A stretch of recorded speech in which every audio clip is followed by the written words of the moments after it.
Haïti fait face à la violence des gangs, jusqu'à dans la capitale Port-au-Prince, et à l'instabilité politique. C'est dans ce contexte que le Conseil de sécurité des Nations Unies a autorisé le 2 octobre le déploiement d'une mission de sécurité multinationale dirigée par le Kenya, une première historique pour la nation d'Afrique de l'Est qui a affirmé qu'elle enverrait 1000 policiers en Haïti pour neutraliser les bandes armées, protéger les civils et ramener la sécurité aux côtés des États-Unis, du Canada et plusieurs pays des Caraïbes qui ont promis une aide financière et logistique. Le Kenya a cité sa longue histoire de maintien de la paix dans le monde, notamment au Kosovo, en Somalie et en République démocratique du Congo, comme l'une des principales raisons pour diriger la mission.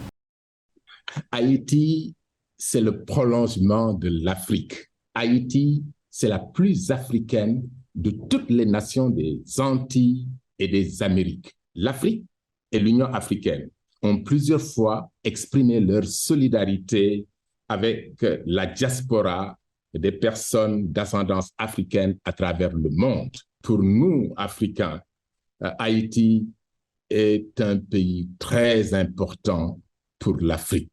En Haïti, les groupes armés illégaux contrôlent jusqu'à 80% de la capitale et leur influence s'étend à travers le pays. Les enlèvements contre rançon, les attaques dans les hôpitaux et les ports sont des phénomènes quotidiens.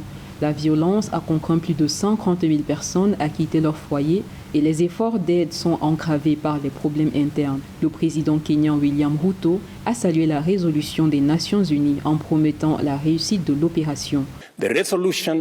La résolution marque un moment important dans l'histoire du multilatéralisme mondial alors que nous engageons une action collective internationale qui place la sécurité et la dignité humaine au même niveau que la sécurité et la souveraineté des États et permet aux nations du monde de s'acquitter d'un devoir moral collectif de garantir justice et sécurité pour tous les peuples de toutes les nations.